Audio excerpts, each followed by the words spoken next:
Bienvenidos pioneros al curso de funciones. En este video veremos qué es una función compuesta y cuál es la inversa de una función. Así que prepárate y ¡vamos a hacerlo! Al igual que en el video de transformación de funciones, donde vimos que se puede obtener una nueva función a partir de una que ya teníamos, también es posible combinar varias funciones. Si tenemos dos funciones, una es f de x, la cual tiene por dominio el conjunto A, y la otra es g de x, y su dominio es B. Podemos obtener una nueva función h de x a partir de combinar las funciones que ya tenemos. Las combinaciones más sencillas son la suma, resta, multiplicación y división de funciones.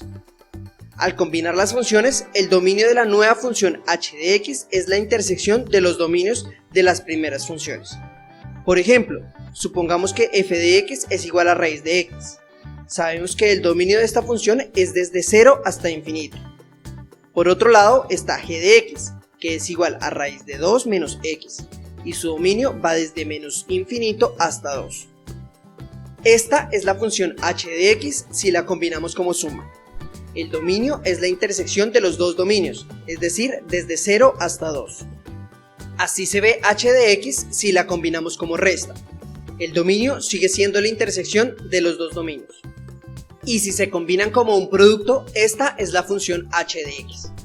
El dominio sigue siendo el mismo. Al combinarlas como un cociente se ven así, pero hay que tener en cuenta que el denominador no puede ser 0. Así que debemos quitar ese punto del dominio. Aquí el dominio no va desde 2 cerrado, sino hasta 2 abierto. La composición de funciones es otra forma de obtener funciones a partir de otras previamente definidas. Una función compuesta es algo así como una función metida dentro de otra función. Más precisamente, si tenemos dos funciones f de x y g de x, f compuesto g es la función dada por f de g de x. ¿Te das cuenta que la función g de x está metida dentro de f de x? Lo que hace esta nueva función f compuesto g es tomar un elemento y evaluarlo en la función g. Después, toma ese valor resultante y lo evalúa nuevamente, pero ahora en la función f. Veamos un ejemplo. Tomemos f de x igual a x al cuadrado y g de x igual a x más 1. ¿Sabes cuál es f compuesto g? La función g toma el elemento y le suma 1. Por su parte, la función f toma el elemento y lo eleva al cuadrado. En este caso, como estamos evaluando f compuesto g, toma x más 1, que es lo que resultó de evaluar x en la función g, y lo eleva al cuadrado. Entonces, f compuesto g es igual a x más 1 al cuadrado. Hagamos unos ejemplos más para comprender bien la composición de funciones. Si nos dan f de x igual a 3x más 1 y g de x igual a coseno de x, f compuesto g es evaluar primero g de x, que es coseno de x, y después evaluar en f de x. Entonces tomamos ese coseno resultante de evaluar en g de x, lo multiplicamos por 3 y le sumamos 1. Si f de x es igual a x al cuadrado más x y g de x es igual a 2x más 1, f compuesto g nos queda 2x más 1, que es evaluar en g de x. Después necesitamos evaluar en f de x, que eleva al cuadrado y le suma otra x, que en este caso es 2x más 1. Aquí fácilmente podemos resolver los paréntesis para dejar la expresión más simple. Al hacerlo nos queda 4x al cuadrado más 6x más 2.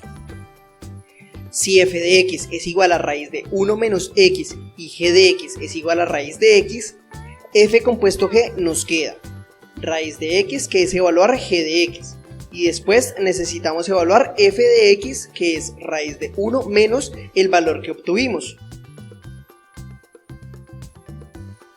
La composición de funciones no se hace solo entre dos funciones, puedes incluir cuantas funciones sean necesarias.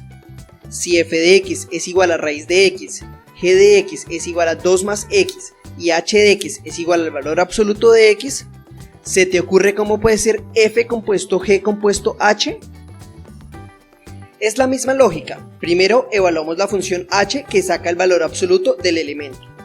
Después evaluamos g, que es 2 más lo que ya nos había dado. Y finalmente aplicamos f, que es sacar la raíz cuadrada a lo que tenemos. Como ves, f de g de h de x es igual a raíz de 2 más el valor absoluto de x. Ya hemos dicho que una función es una correspondencia que toma elementos de un conjunto llamado dominio y le asigna un único elemento en otro conjunto llamado rango. Entonces, la inversa de una función es la correspondencia en el sentido contrario. Veamos un ejemplo muy simple. Si la función toma un elemento y le suma 1, la función inversa toma un elemento y le resta 1. Mira que f de 2 es igual a 2 más 1, es decir, 3. La inversa de 3, que fue el elemento que obtuvimos, es precisamente 2, el elemento original. La función inversa es el camino para devolverse. De aquí nace una primera conclusión. El dominio de una función f es exactamente lo mismo que el rango de la inversa de f. Y el rango de f es exactamente lo mismo que el dominio de la inversa de f. Pero tienes que tener en cuenta que la función f tiene inversa si y solo si f es una función inyectiva o como también se le conoce 1 a 1. Puedes revisar este tema en el video de funciones inyectivas, sobreyectivas y biyectivas de este curso. La segunda conclusión sobre funciones inversas es que si tomamos un elemento y lo evaluamos en la función f, nos da un valor f de x. Pero si a ese valor resultante lo evaluamos en la inversa de f, volvemos a obtener el valor inicial. ¿Recuerdas? Es como devolverse.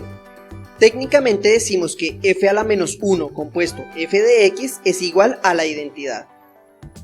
Bueno, vamos a ver cómo obtener la inversa de una función en 3 pasos.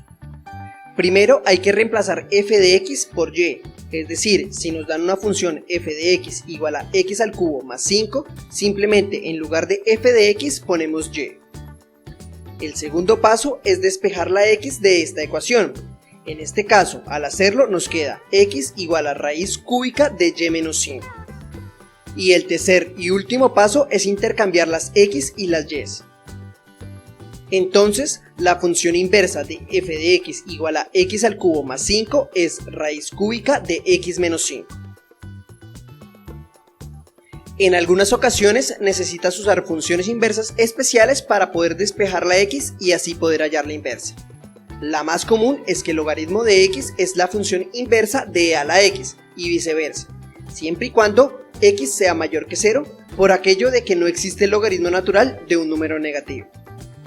Por ejemplo, si f de x es igual a e a la x más 3, decimos que para hallar la inversa lo primero es sustituir f de x por y después despejar la x. Aquí es donde necesitas saber que la inversa de e a la x es logaritmo natural de x, porque si sacas logaritmo natural a los dos lados de la igualdad te queda al lado izquierdo logaritmo natural de y, pero al lado derecho te queda x más 3, porque como logaritmo natural de x y e a la x son funciones inversas, se anulan. Ahora sí es fácil despejar la y. Intercambiamos x y y podemos concluir que la función inversa de f de x igual a e a la x más 3 es logaritmo natural de x menos 3. Calculemos la función inversa de f de x igual a logaritmo natural de x menos 3, la función que acabamos de obtener. ¿Te atreves a decir cuál es su inversa? Veámoslo. Lo primero es intercambiar f de x por y. Después debemos despejar la x. Como x está dentro de un logaritmo natural y la función inversa del logaritmo natural es e a la x, sacamos e a los dos lados de la igualdad. El lado izquierdo nos queda e a la y el lado derecho nos queda e a la logaritmo natural de x menos 3. Por propiedades de la función exponencial, e a la logaritmo natural de x menos 3 es igual a e a la logaritmo natural de x por e a la menos 3. De este modo nos queda e a la y igual a e a la logaritmo natural de x, que es x, por e a la menos 3. Y ahora sí podemos despejar x pasando a dividir e a la menos 3 y usando propiedades de exponentes. El último paso para obtener la función inversa es intercambiar x y y. Así que la función inversa de f de x igual al logaritmo natural de x menos 3 es precisamente e a la x más 3. ¿Viste cómo la inversa de una función es como devolverse? Las otras funciones inversas especiales son las trigonométricas. Seno a la menos 1 de x o arcoseno, como también se le conoce, es la inversa de seno de x. y viceversa. Es decir, arcoseno de seno de x es igual a x siempre y cuando x esté entre menos pi medios y pi medios. Y seno de arcoseno de x es igual a x siempre y cuando x esté entre menos 1 y 1. Arcocoseno de x es la inversa de coseno de x y viceversa. Es decir, arcocoseno de coseno de x es igual a x siempre y cuando x esté entre 0 y pi. Y coseno de arcocoseno de x es igual a x siempre y cuando x esté entre menos 1 y 1.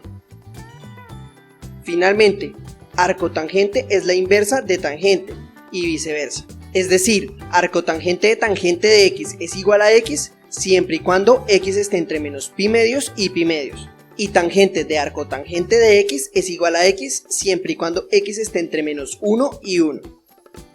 Las inversas de las demás funciones trigonométricas en muy pocas ocasiones se usan, pero funcionan de manera análoga a las que te acabo de mostrar. Bueno, pioneros, esto fue todo en este video. Espero te haya servido mucho. Si tienes alguna duda, déjala en los comentarios. Dale like y comparte. Te invito a que veas el siguiente video. Y por favor, haz clic aquí para seguir ayudando a más pioneros.